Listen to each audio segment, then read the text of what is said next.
أعوذ بالله من الشيطان الرجيم بسم الله الرحمن الرحيم الحمد لله رب العالمين والصلاة والسلام على رسول الله وعلى آله وأصحابه أجمعين. السلام عليكم ورحمة الله وبركاته. ربي اشرح لي صدري ويسر لي أمري واحلل عقدة من لساني يفقهوا قولي. Does anyone remember what this dua is? What's the point of it? So when he was going to go speak to Fir'aun, Yeah. he was taking his brother Harun with him. He was asking for to make his task easy, to tie the knot and stuff, to Subhanallah. make his words. So I can't remember the translation. Yeah. Beautiful. ربي اشرح لي صدري. Ya Allah, open my heart, my chest. ويسر لي أمري. Ya Allah, ease my affairs. واحلل عقدة من لساني. Untie the knot from my tongue that limits me. يفقهوا قولي. Allow my speech to be understood by those around me. Allow my speech to be understood. It's a very beautiful dua, man. Just, read it for any test, anything you do. So today, inshallah, we're going to be talking a little bit about, I called it the Muslim warrior fulfilling Amanahs. All right, it's a very interesting name, but it's this concept of, as a Muslim, it's very important to fulfill an amana. So the first thing we've got to know is, what does amana even mean? All right, any ideas? Trust. Trust. Abbas, thoughts? A manner is basically just trying to fulfill a trust that someone has entrusted you with. Fulfilling a trust. Now, I really want to deep dive this concept and hopefully get us to think about amana from on a completely different level and a much more in-depth level, inshallah ta'ala. So obviously you'd know amana equals trust, but what does that actually mean? Allah subhanahu wa ta'ala states in Surah Al-Ahzab, verse number 72, أعوذ بالله من الشيطان الرجيم بسم الله الرحمن الرحيم إنا عرضنا الأمانة على السماوات والأرض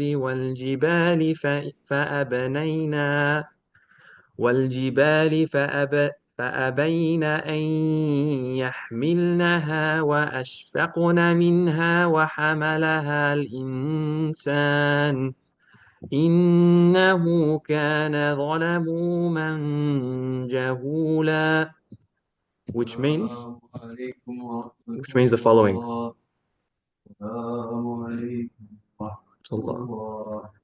So, إِنَّا عَرَضْنَا الْأَمَانَةَ. So indeed we've offered this trust, yeah, على السماوات والأرض, to the heavens and also to the earth. Right? But they all declined to bear it. Subhanallah. فَأَبَيْنَا أن يحملنها وأشفقنا منها وحملها الإنسان وأشفقنا منها. So the heavens and the earth did not want to take on this responsibility. Allah subhanahu wa ta'ala gave that trust to the heavens and the earth. Well, obviously we're speaking metaphorically here, yeah? He gave that trust to the heavens and also to the earth. It declined it. And the human beings decided to say, hey, we want to take this trust. And humanity decided to try and bear this trust. إِنَّهُ كَانَ ظَلَمُومًا جَهُولًا. For they are truly wrongful to themselves and ignorant of the consequences. So the moment people try to take that trust, the moment the moment the insan try to take that trust, that the heavens and the earth declined, we stuffed up. We tried to make promises to people, we couldn't fulfill it. We promised to Allah, we couldn't fulfill it. We completely destroyed that trust that Allah subhanahu wa ta'ala gave us. In Surah Al-Ma'idah, verse number 1, Allah subhanahu wa ta'ala states, أعوذ بالله من الشيطان الرجيم بسم الله الرحمن الرحيم يا أيها الذين آمنوا أوفوا العقود, which means, O people, fulfill your covenants, fulfill your promises. Now this is the whole point of today. What are promises? What do promises look like? What are some different examples? Number one, obviously, promise, if I speak to a brother and I shake his hand, that's a clear promise. But I want to talk a little bit about implied promises. Implied, you might not think that they're promises, but they are promises. Number one, the salah, the prayer. When you go and pray to Allah subhanahu wa ta'ala and you promise, you're pretty much promising Allah subhanahu wa ta'ala. You're giving your word as a Muslim, saying that I'm going to wake up at Fajr, I'm going to pray Fajr. Dhuhr time, I will pray Dhuhr. Asr, Maghrib, Isha. you are making that promise to Allah subhanahu wa ta'ala that you're gonna fulfill that promise, if that makes sense, yeah? So that's the first promise. And now that requires us to reflect, are we fulfilling that promise? Are we rushing our prayers? If you have a chance to go to the masjid, you go to the masjid. At uni, you go and you pray in jama'at, right? Even if it's just a few brothers coming together. Okay, we know that at 12:33 they're praying together and everyone's coming. If you've got time and you miss it on purpose, that's you're not fulfilling your promise, right? You get that 27 times more reward. So that's the main thing when it comes to the promise, and that's the main thing when it comes to fulfilling that covenant, that manner. And the Prophet ﷺ states that the signs of a hypocrite are three. Number one, when he speaks, he lies. Two, when he makes a promise, he breaks it. Three, when he's entrusted with something, he betrays that trust. And the Prophet ﷺ further states, he who does not fulfill his trusts has no faith. No faith. And he who does not fulfill his promises has no religion. Now, this completely debunks someone who says, oh, I pray my prayers, it doesn't matter if I fulfill my promises or not. Like, I'm still. Prophet ﷺ said, if you can't fulfill your promises, you don't have religion. Because, ad-dina amala, like the deen all comes down to your actions. You can tell someone's Islam from their actions.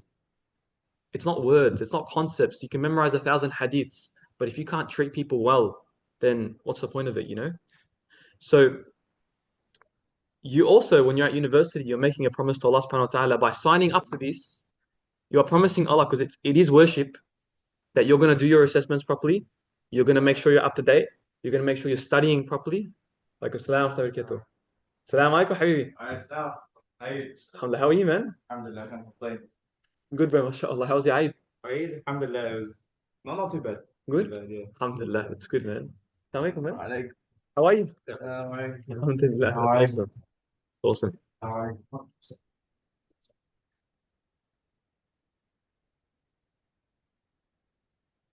right. So we're talking a little bit about promises today, man. Promises, promises, promises. We make promises a lot, man. All the time. We talked about how just as a Muslim, we make the promise to Allah that we're going to pray every day, our 5 prayers.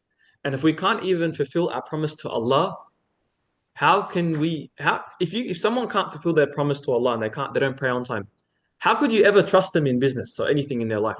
Could you truly trust someone who can't even adhere to the promise of their creator? If they can do that to their creator, trust me, you're not better. You know what I mean? Even if they tell you, cuz, wallah, trust me, bro, I got you, Habibs. It's all empty words. Anyone can sweet talk you, yeah? In business, tell you one thing in business, sweet talking is very common. Anyone can sweet talk you, it's very easy. But not anyone can actually fulfill their word, you know? So we talked a little bit about prayer. What was the second example we brought up? Trust. Hmm? They don't feel their trust. So they don't. Yeah. We talked about what the Prophet ﷺ said, which is that he who does not fulfill his promises has no religion.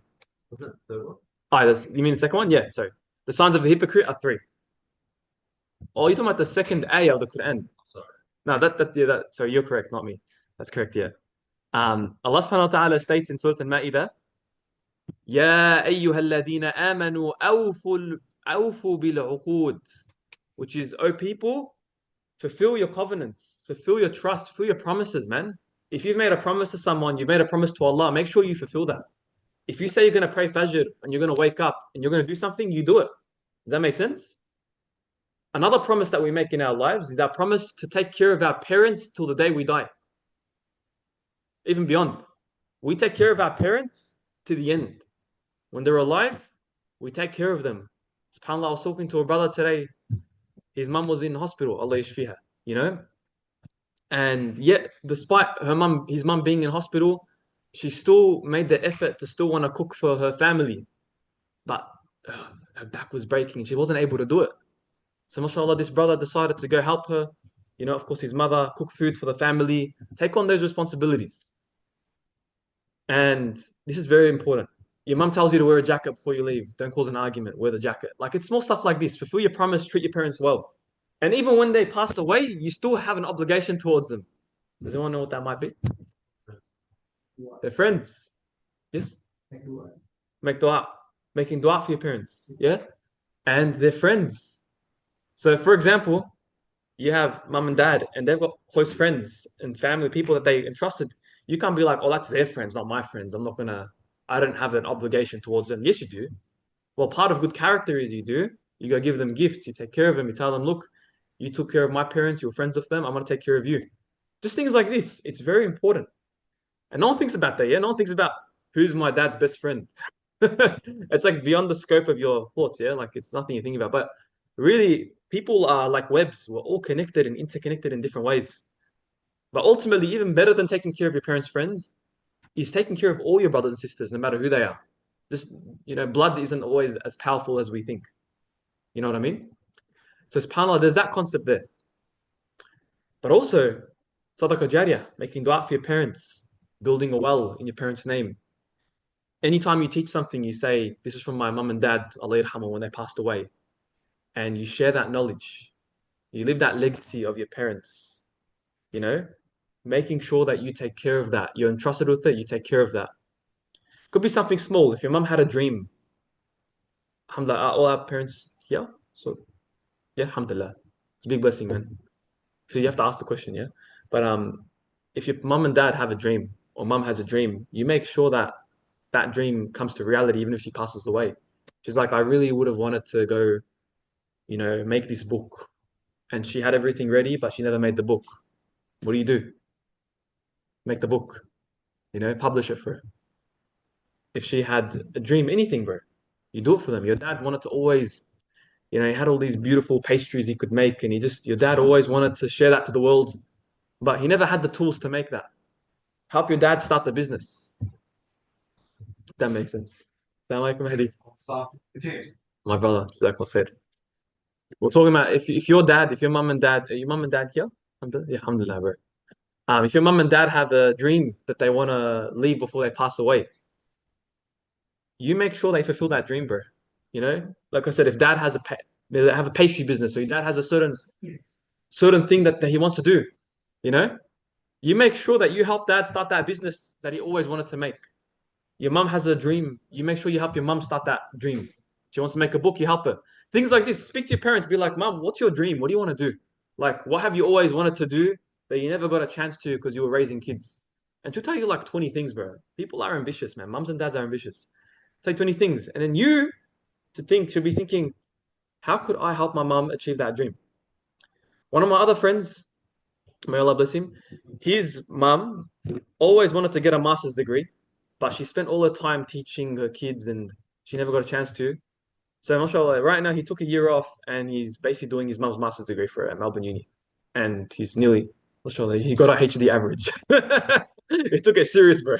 He's like, I took it more serious than my own uni. The guy, you know what I mean? It's something small, whatever she wants. I've always wanted to go to this place. You take your mum to that place. That's also part of the covenants and the promises that you give to Allah, and you give as a Muslim.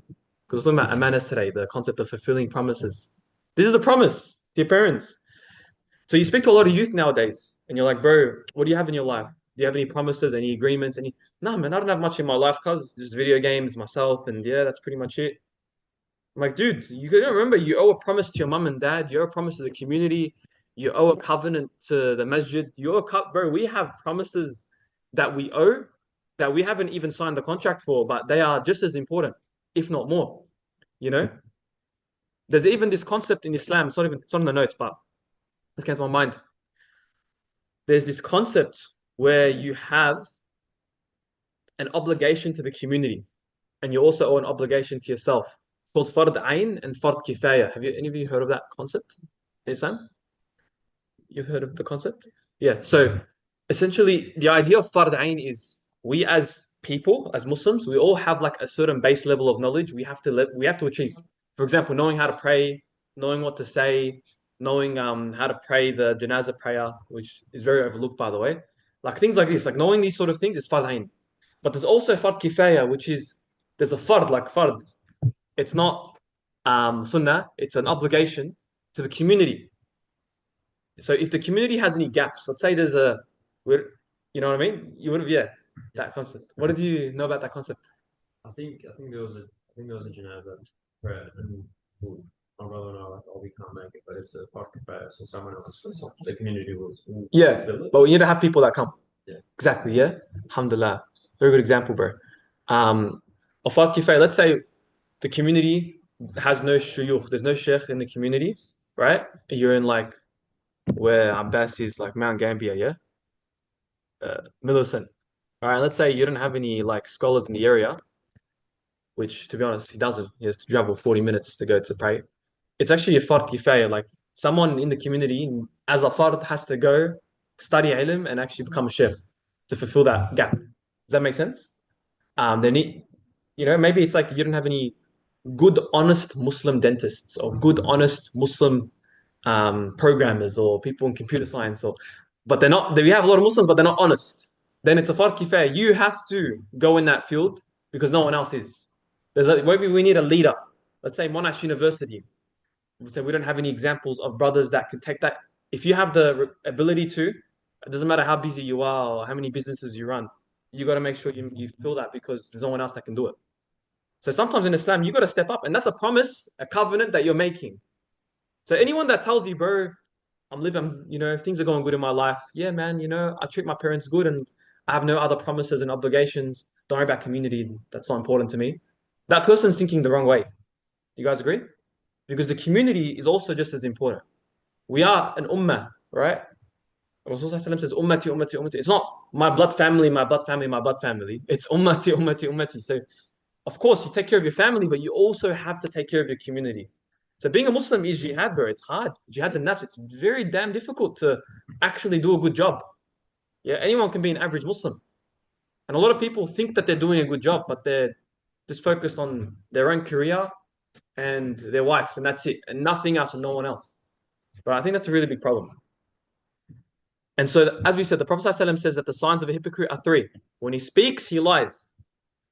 It could be just someone that waffles a little bit. You talk to him and they bend the truth. Yeah, bro, I did this. It's like, dude, just be honest, man.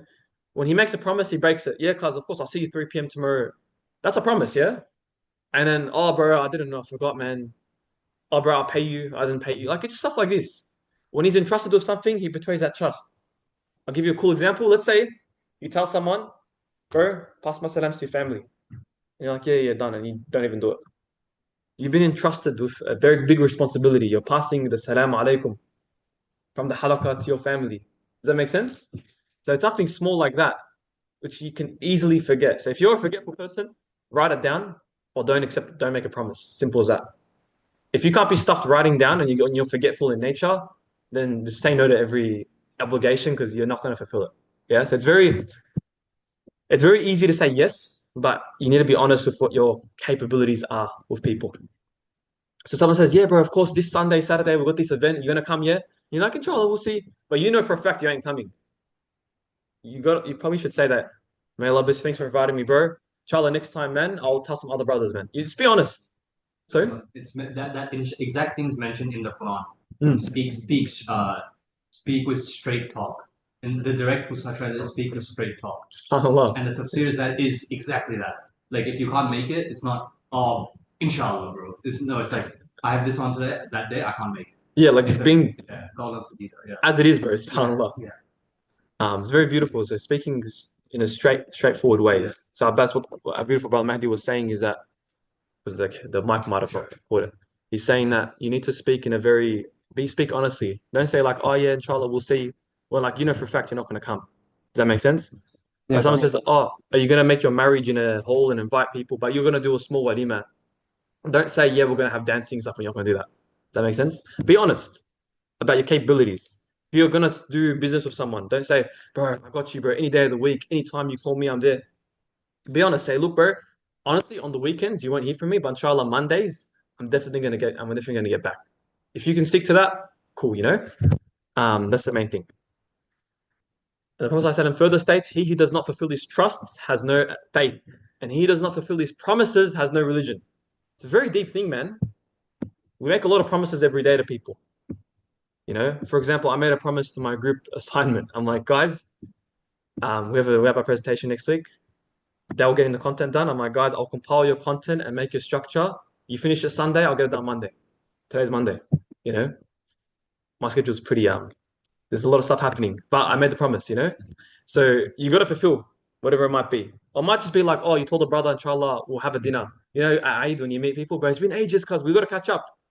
That's also a promise you're making. Yeah, it's a promise. So I told the brother we got to catch up. Then I'm like, oh no, I said that because I got to actually catch up now. So I went on my calendar. I went 3 weeks. I put his name there. So 3 weeks later, hopefully, when things settle down, I'll remember his name and invite him. So it's small things like that. Don't say, yeah, bro, we'll see each other next week sometime when you know for a fact you're not going to see him next week. Just be honest, and people will value that. So again, as we said, honoring your parents, Sadaqah Jariyah, they have a dream, help them achieve that dream. I know it's hard, bro. Imagine your dad wants to start a business, but you also have your own business and you've got your own uni. But you've got to make time to help your dad start his own business, for example. One of my other friends, subhanAllah, very beautiful brother, he actually flew from Sydney to Melbourne he got married here in Melbourne, mashallah, and his whole family's in Sydney. His mother-in-law, bro, not even his own mum, his mother-in-law, his wife's mum, yeah, completely different culture. He's Indonesian, subhanAllah, and his wife's family's from Iraq, so completely different culture shift. He started a business, and the profit proceeds go straight to his mother-in-law. Like, mashallah, because she doesn't have her husband passed away, and like she only has two daughters, in Raji'un. And his other daughter's studying medicine, so like her other daughter's studying medicine, so they have no time to help her. So he started a business, and unfortunately that business got burnt down. Monash. Yeah, Yeah. Zakaria. yeah, Yeah, he's a good friend. alhamdulillah. So that's actually where the profits go, bro, from his Yeah. business. Subhanallah. But burnt down, inshallah, they'll open up soon. Inshallah. Inshallah. Inshallah. Inshallah, best. um, but just stuff like that, like, who would do that, bro? Do you get what I mean? Not a lot of people would do that. So the question is, would you do that? Or do you want your free time, your luxury free time? I want to go home and put my feet on the couch and just relax, bro. I don't want to think about. Everyone does that, yeah? Go home, go on WhatsApp, go on all the uncles there, all the uncles. Let me just. But you got a responsibility, bro. You can't be resting. Rest when you die. Right now, you're alive. Make the most of it. Because the people in the grave are begging to have another moment back here. If you're really that tired, take a quick nap and get back onto it. Like, that's it. So you owe duty to your parents. They die, you make sure you mention them, right? You guys know the Safi Bros? Yeah. The podcast, yeah. Podcast, yeah. Two Lebanese brothers. Yeah. Yeah. Ibrahim Ahmed Safi, Yeah. they own Burgies. Might have heard of that place. Heard. Yeah, it's in north side, that's why, west side. His parents, Allah yarhamhum, like passed away. They're brothers and they own a few businesses, mashallah. They're in the retail industry, fast food industry. So every year they organize a massive iftar, bro. Like we're talking like 5,000 people, and it's in their parents' name every single time. You know what I mean? It's like it's renowned. Every year they have that iftar, and so subhanAllah, like something like that, subhanAllah, they actually inspired my parents to go do something for their parents. So like we started ours this year. So just like doing something like that, organizing a walima, organizing food. Yes, okay, I understand food costs money, but you're feeding people. So it's better than just going and getting another device or doing some random. Dinner, you're going to spend money anyways. You might as well spend it the right way, you know? SubhanAllah. You also, not on the notes, but you also make a promise to have halal income. Yeah? Abdurrahman, salam alaikum. Amir al-Haq, salam alaikum. Alhamdulillah, how are you, bro? That's up. How's everything going? Alhamdulillah, I'm good, thank you. How are you? Brother. Do you guys know Bilal from Sirius? Hello. Which one? Bilal. Me? No. No. SubhanAllah, I just remembered I gave him a promise. He's a year 12, and it's actually his first time at Monash because he's in year 12 right now. He's doing some like 1 week thing here. And he said he's going to come to the halaqah, and I think he doesn't know how to make his way here. Astaghfirullah, bro. I didn't respond to him. Give him a Discord call, bro. Hopefully he answers. If not, boys, if any of you are free, we'll go meet him and give him some quick talk. You guys okay with me giving a quick buzz? Yeah, sure. Good. The connection is always bad. Oh yeah, it's not good here. Does it even call? Kongi in general. Does it even call in here or not? Assalamualaikum, bro. How are you? That's a promise, for example, that yeah. It's hard to fulfill promises, man, as you can see. It's hard. Right.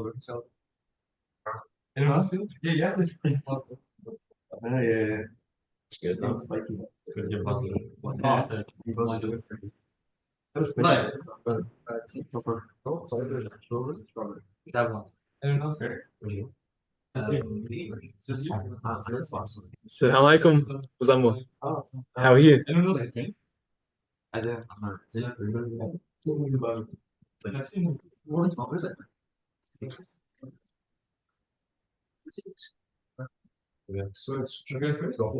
Yeah, we've prayed. You guys want to pray, inshallah? Assalamu alaikum. It was daylight. Yeah, I'll say yes. Okay. So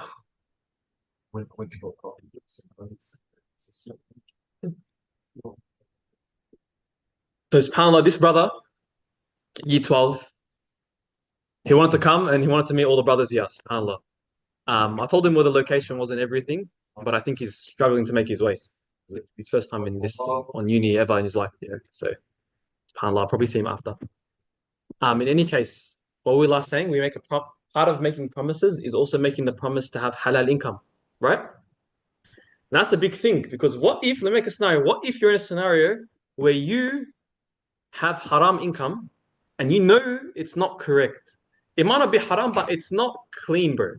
Now, if you've never heard of this concept, this probably sounds very strange to you. What do you mean haram income? You're talking about like, drugs and stuff? No, I'm not talking about drugs and stuff. Obviously, we all know that's not right. I'm talking about situations where you think it's right. Most people say it's okay, but you know in your heart it's probably not right. Any examples of that? Working for unethical companies. Working for an unethical company, and every fortnight you get a comeback notification, you get paid 1,000 something, and you're like, I know they're unethical, but I'm only just packaging stuff, and alhamdulillah, this lets me pay for everything in my life. Alhamdulillah, and no one else wants to accept me for a job. So there's that situation. What else? Counts as haram income. Or like iffy income. It's not clean, not that clean. It's a bit dirty. Like lying about Centrelink. What did you say, sir? Lying about Centrelink. Like yes, like just trying to check the system of Centrelink. Like applying for youth allowance when you clearly are not eligible. Clearly. Applying for youth allowance? When you shouldn't. When you shouldn't be on Centrelink. Yeah, that's a really good example. That's actually an excellent example because a lot of families are doing that. They claim, you're obviously aware of that, yeah? They obviously their income's mainly in cash, and so because the income's mainly in cash, what do? They end up basically just claiming that the taxable income is $10,000, $20,000, but their cash income is 200,000 a year, for example.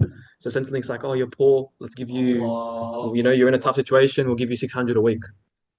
And they're like, man, that's crazy. 600 a week, Combank, and I've got cash, and let me go travel, bro. And you see them, bro.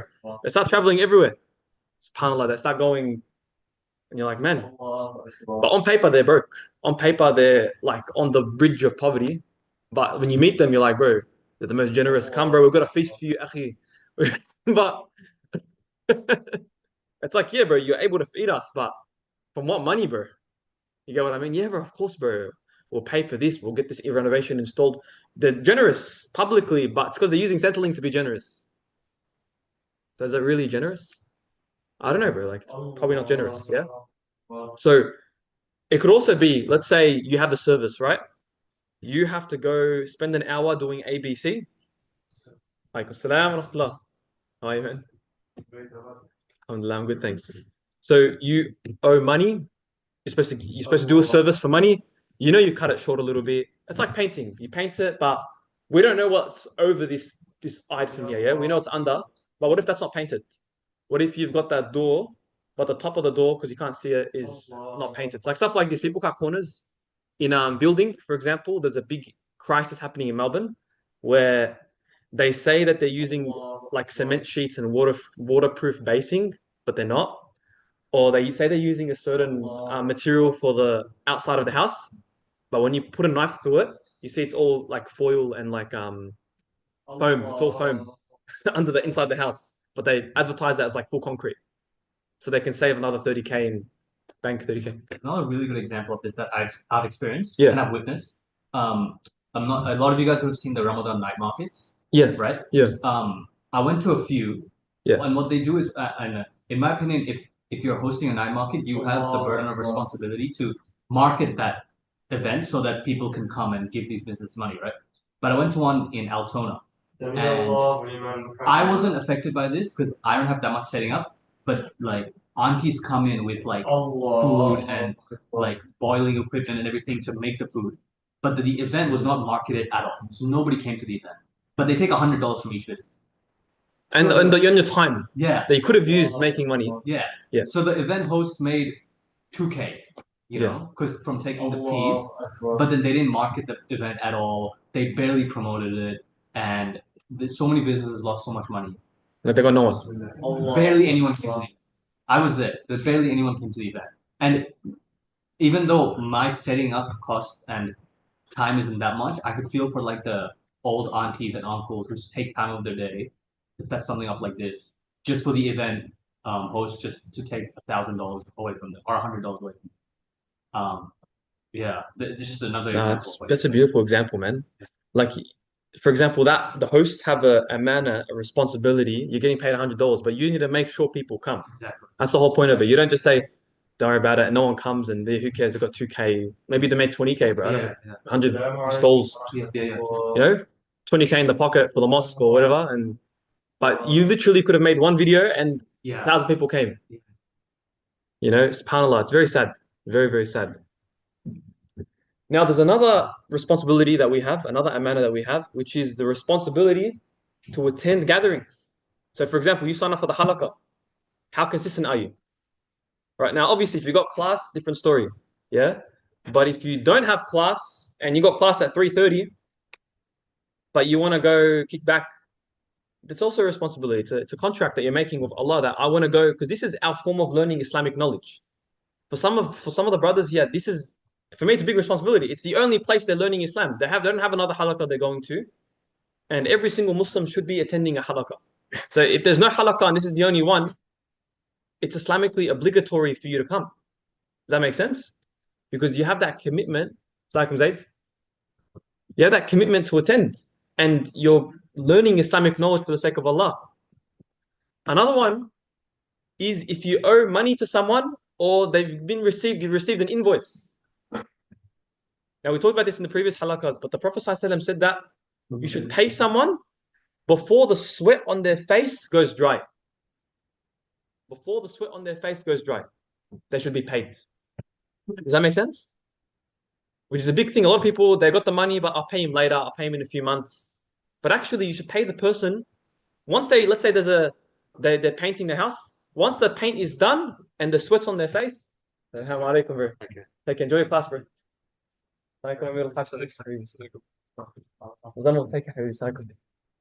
Yeah. Once the sweat on their face is going down, you should pay them before that.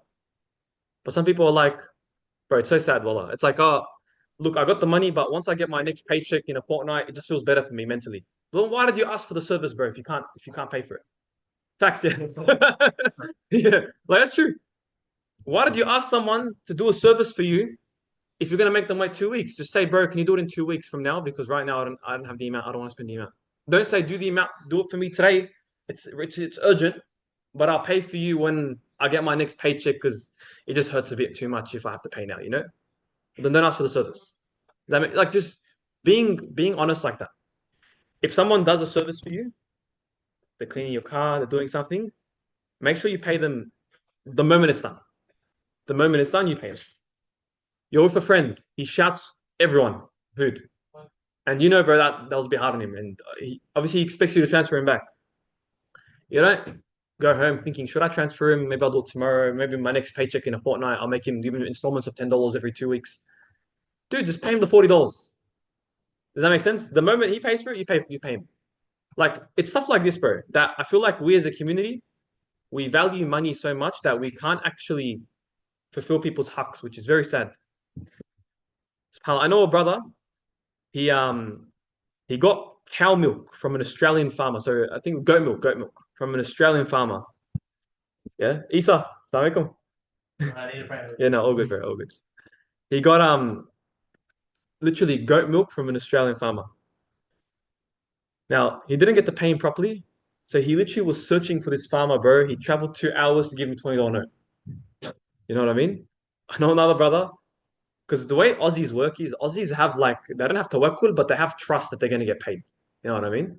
You probably realize this yet. A lot of the Australian brothers, man, very honest people in business. You tell them it's going to cost you $200, they will pay you. You'll be like, yeah, mate.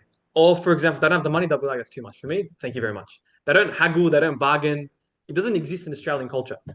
Islamic culture, akhi, wallah, bro, drop it down, bro. I know your uncle from 20 years ago, and come on, man. Like, you don't have to do that.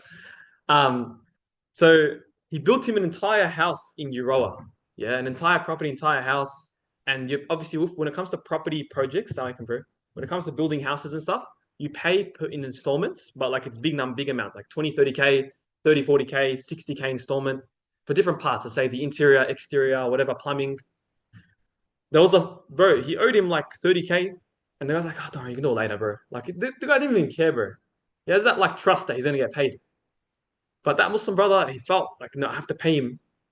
So he's like, where are you? He drove all the way down, tried to find him just to give him the cash. And when he was there, he's like, don't worry about it, man. Just do it later. Once I'm done, you can pay me in total. You need to pay. You have to give the person their money, but it's their haq, right? Sometimes people feel very shy. Let's say you're a very close friend to them or you're older than them and they respect you. They're like, oh, don't worry, bro. We'll give it to you for free, you know? I'll give you an example. There's a person, mashallah, very beautiful brother. He owns a pizza shop, my mates, up in Sunshine. In my opinion, one of the best pizza places. Not because of the pizza, although it's very nice, but because of the person who owns it. He's a very good guy. Some of my friends are very close to him. So when I came to visit, he's like, nah, bro, don't worry about it. Bro, you got like all these pizzas. He's like, don't worry, it's on me. But I'm like, I can't just let a Muslim brother do that. Does that make sense? You just can't let someone do that. Or the next time I visited by myself, he's like, don't worry about it. Just because I'm friends with this guy that knows him. Like, it's too much, bro. That's his business. So after a few haggles and because I'm like, bro, come on, let me pay you. Like, you basically have to force it and leave and be like, no, bro, how much you charge? You don't even ask him how much you charge. You just pay him more than he definitely would charge and khalas, you leave it at that. That makes sense? So sometimes people out of shyness, they won't ask you for money because they feel bad. That's why you got to make sure you pay them. Another one, a final amana responsibility is if someone gives you a promise, if someone, sorry, tells you something confidential, something private. Let me give you an example. Let's say I'm talking to Brother Mahdi, right? And we're talking, or let's say Brother Mahdi's talking to me. And as I'm talking to him and he's telling me something, he's looking around to make sure no one's listening. That is a big trust. Versus if Mahdi's talking loudspeaker and everyone can hear, he's like, yeah, bro, in Ramadan night stalls and everyone can hear. Versus he's like, man, in the Ramadan night stall, and someone walks past and he's like, he just stops talking. Okay, clearly he doesn't want anyone to know. So you don't go to someone after and say, bro, I was speaking to Brother Mahdi, yeah, bro, something about the Ramadan night stalls. No, because he doesn't want that. And the Prophet ﷺ said that when a man tells something and goes away, it's a trust. And the scholars clarify this and they say that when a man tells you something and he looks away, it also applies too. But we are so open nowadays where we just share everything. Yeah, man, you know, this person here had this problem with his family.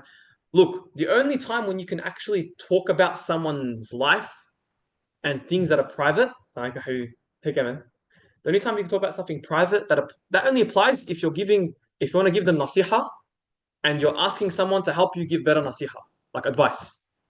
Then Islamically, it's fine. It's okay. You can mention things like this. Or another situation is, let's say, marriage. There's a brother that wants to get married. Everyone thinks he's amazing, but you know he abuses his wife or his mum, for example, or he's got something that's definitely going to ruin his marriage. Something just like you have to talk about it. But publicly, everyone thinks he's a diamond. But you know, there's some big problems. You can actually go to that family and say, hey, I know this thing about this brother. I want to let you know because I have a manner, it's a responsibility. I have to share this with you. Does that make sense? No matter how close you are to the guy. Let's say the guy has got smoking addiction or something like this. You should mention that. And he goes to the family and acts like he doesn't smoke. You're gonna mention, oh look, he has a smoking addiction. I don't know if he stopped it, but you should know about this. Or he raised his voice at his mum or something like this. You have to share it. Shouldn't you speak to the brother first? There's hikmah, like there's wisdom in how you approach it. Let's say the brother's in denial, for example. The brother, he ain't gonna stop. Yeah. He just doesn't want to show the family that that's who he is. But you know that's how he is. And you know this sister, if she knew this, their marriage is gonna crumble. Or let's say the brother has, done zina or fahsha with a lot of different women, but no one knows that, and he's gonna keep going. He goes visits prostitution places or things like this, and you know that he openly talks about it with the boys, but he wears a thobe, comes in, meets the family. How are you? You know, and they think, mashallah, Hafiz Quran, right? Do you mention something or do you stay silent? You mention something, right? But what if he bashes you? That's why you do it in a way where he won't find out. Does that make sense? So it's really important, bro. It's really, really important because like it's important that if someone asks you for nasiha about marriage, you should be honest. You don't just say he's my boy. Be like, look, I'm friends with him, but he wakes up he does wake up quite late, around 12 p.m., 1 p.m. usually on most days. He does speak about the opposite gender in a way that's, not really Islamic. He's a good guy, but yeah, and please just dig in a little bit deeper. Just make sure that these things are sorted out. So you need to be honest. Does that make sense? And that, my friends, is the halaqah of fulfilling Amanahs. Jazakallah khairan. That's the end of the notes as well. So, alhamdulillah. What's our thoughts about what we discussed? Yeah, a lot of practical advice, can't lie. Alhamdulillah. What sorts of few things? Things I note down was like on the sign of hypocrite, like when he speaks, like he lies and like waffles and stuff. So, like sometimes I might fall into the trap for that. So like, jazakallah khair for- Bro. When he speaks, yeah. and then the fard kifaya as well. Didn't know about that. So, yeah, jazakallah khair. Bro. So, for example, at Monash, if you've got a skill that no one else has, you need to step up to the role, right? You have to step up. So, for example, everyone's like, bro, can you please do this leadership position? Can you please do it? And you're like, man, I'm busy. I'm this. But there's no alternative. You go step up to it. You have to. You have no option. Sorry, man. You're bad. You got in that situation. You're at Monash. You now have a covenant that you've signed indirectly. Assalamu alaikum. Khair, inshallah. Inshallah. Assalamu You got 2 p.m. class. Yeah, inshallah. You guys are going. You're just gonna make it, inshallah. Jazakallah khair. Assalamu alaikum, my brother. Very nice to see you.